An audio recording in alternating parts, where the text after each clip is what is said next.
Hello, this is Florent, the mathematics tutor, and we want to look at the concept of factorial.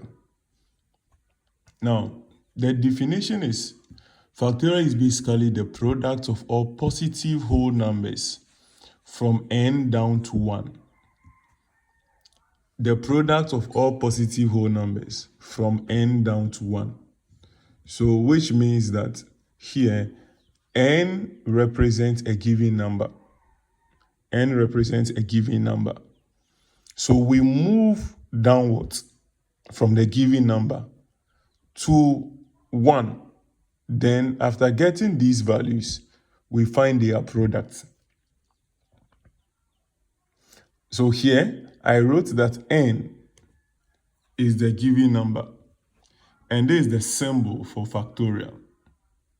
So it deals with the product of all positive whole numbers. Take note, all positive whole numbers from n, where n itself is the given number. Where n is the given number. Down to 1. So this is what they are saying. That, for example, let's say we have 3. We'll come to the factorial. We have 3. If we want to move from 3 down to n, we are going to start with the given value, which is 3 here. Then we'll move on to 2. Then we'll move on to 1. We are told that when we know this, we need to find their product. That is the concept of factorial. So the given number, you move downwards to 1. But what we do here is that we find their product. So from what we've done here, if we are given n factorial, what does it mean? If you study the example over here, we began with the number. Here, the n represents our 3. So we are going to start from the n. Now, the next number here is 2. When you study this carefully, moving from 3 to 2, there is a reduction of 1. So here, the next one is going to be n minus 1. Because for us to obtain 2, we need to subtract 1 from the given number. And over here, our given number is n.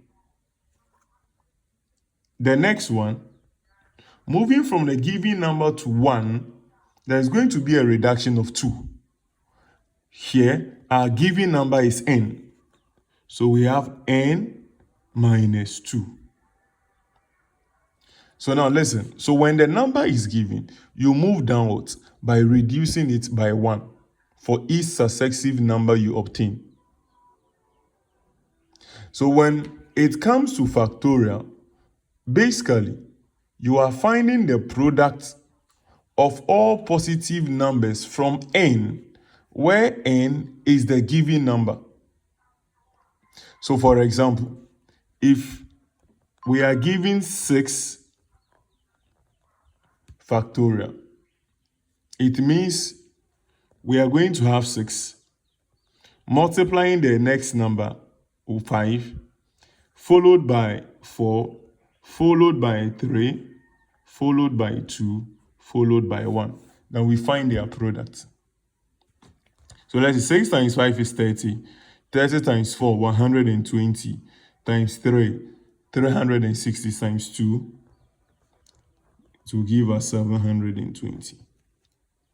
So when it comes to factorial, basically, you are reducing the number, the given number, down to 1. And the focus is on all positive whole numbers. We should take note of that. And listen, by definition, 0 factorial is equal to 1. 0 factorial is equal to 1.